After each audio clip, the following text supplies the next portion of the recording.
આગળ વાત કરીએ તો વડોદરામાં ગ્રાહકે ડીમાર્ટમાંથી ખરીદેલી કેક અખાદ્ય નીકળી છે। ગ્રાહકે આક્ષેપ કર્યો છે કે તેમને અકોટા ડીમાર્ટમાંથી સ્વીટ કેકની ખરીદી કરી હતી। તેમણે જેવું કેકનું પેકેટ ખોલ્યું તેવી કેક સડેલી નીકળી હતી।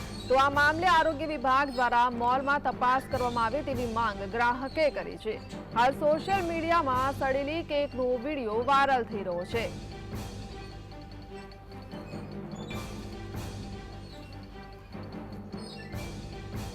વડોદરાથી સંવાદદાતા રૂપેશ જોડાયા છે। રૂપેશ, આ સિલસિલો અટકતો જ નથી, હવે મોલમાંથી પણ ખાદ્ય વસ્તુઓ પકડાઈ રહી છે।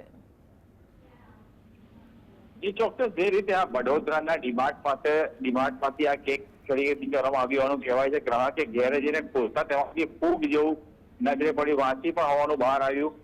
જોકે સામાન્ય રીતે આ રીતે એ લોકો વેચતા નથી હોતા એવી પણ વાતો છે, પરંતુ કેમે કરીને આ કેવી રીતે વેચાઈ ગઈ એ સૌથી મોટો સવાલ છે અને આરોગ્ય વિભાગ જાગે તે પણ જરૂરી છે। પણ રૂપેશ, જ્યારે કોઈ વસ્તુ પેકિંગ વાળી હોય તો એના ઉપર એક્સપાયરી ડેટ પણ લોકો જોતા હોય છે, તો શું એ બાબતનું કોઈ ખ્યાલ રાખવામાં ન આવ્યો? કારણ કે વધારે લાંબા સમય સુધી જો પેકેટમાં પડી રહેતી હોય તો વસ્તુ બગડી જતી હોય છે। બિલકુલ આપની વાત સાથે સહેમત છું।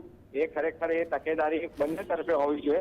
ચાલો એક તરફી ભૂલાઈ જાય તો બીજા તરફે બી હોય, ગ્રાહકે બી રાખવી જોઈએ, વેપારીએ તો રાખવી જ જોઈએ, કમ્પલસરી જ હોય છે કે એક્સપાયરી ડેટનો માલ ભૂલથી ના વેચાઈ જાય। એટલે એમને માટે તો સૌથી મોટી જરૂરિયાત છે કે એમના માટે કમ્પલસરી છે। જો કદાચ એમનાથી ભૂલ થઈ ગઈ તો ગ્રાહકની પણ જવાબદારી એટલી જ આવે છે કે પોતે ના કરી દે, પરંતુ વેચનાર સૌથી મોટો જવાબદાર આમાં છે। જી રૂપેશ, આભાર।